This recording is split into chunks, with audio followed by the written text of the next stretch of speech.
Maydon kollektivi. Başlayalım inşallah. Başlayalım. Allah, Mehmet, Ya Ali. Əziz dostlar, hər vaxtınız xeyir olsun. Mən Vüsal İstili, hər kəs salamlayıram. Mən hardayam? Mən Xırdalandayam.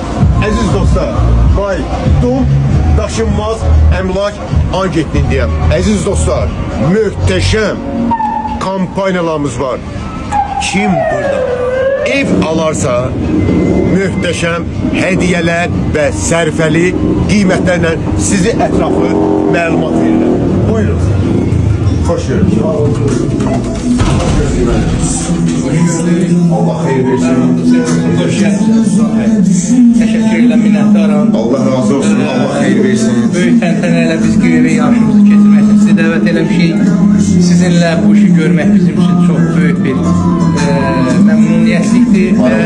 Biz bundan çox xoşuq. Siz də bizim üçün çox dəyərlisiniz. Təşəkkür ederim, minnettarım. Allah sivar eləsin. Gəlin birlikdə güvəyə yarışımızı açıq elan edəyik. Açılışını eləyirik inşallah bütün kollektiv şəkilində. Allahın köməklə əziz dostlar izləmədə qalın. Əziz dostlar, Xırdalan filialında Maydonun inşallah tortunu kesirik. Allah xeyir versin müəllim. Bircə bəndən sevirmisən, çox saraylar devirmisən, devirmisən. Məni şəklər çevirmisən, gəl şəklini çəkim dünya, çəkim dünya. Pəncərəsən, baxan mənəm, rəng-rəngə yaxan mənəm.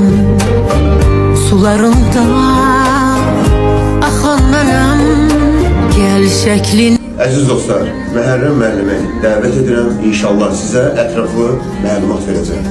Buyurun Məhərrəm müəllim. Xoş gördük. Ətraflı məlumat verərdiniz izləyicilərimizin. Xoş gördük, hörmətli izləyicilər. Hər birinizi salamlayıram. Deməli, Maydon daşınmaz əmlak agentliyinin möhtəşəm hədiyələri var. Deməli, hədiyələrimiz nədən ibarətdir? Son model Redmi telefonumuz, elektrik hava təmizləyicimiz, grill aparatımız, ondan sonra elektrik sobamız və son model Redmi planşetimiz. Deməli, bunun şərtləri çox sadədir, hörmətli izləyicilər. Deməli, siz nə edirsiniz? Bizim səhifəyə izləyirsiniz, maydon.az, istər TikTok, istər Instagram səhifəsi üzərindən bizi izləməyə davam edirsiniz və 3 nəfər dostumuzu yorum bölməsinə taq edirsiniz. Ora qoşuldum yazırsınız və onların da bu hədiyələri əldə etmək şansı olur. Bu hədiyələri əldə edirlər, qazanırlar. Deməli, hədiyələrimiz, kampanyalarımız davam edir, hörmətli izləyicilərimiz. Bununla bitmir hədiyələrimiz. Pul mükafatımız olacaq, pul mükafat hədiyəmiz olacaq. Bəli, hətta bu mükafat hədiyəmiz olacaq. Ona görə də nə etmək lazımdır? Qoşulmaq lazımdır bizim səhifəyə.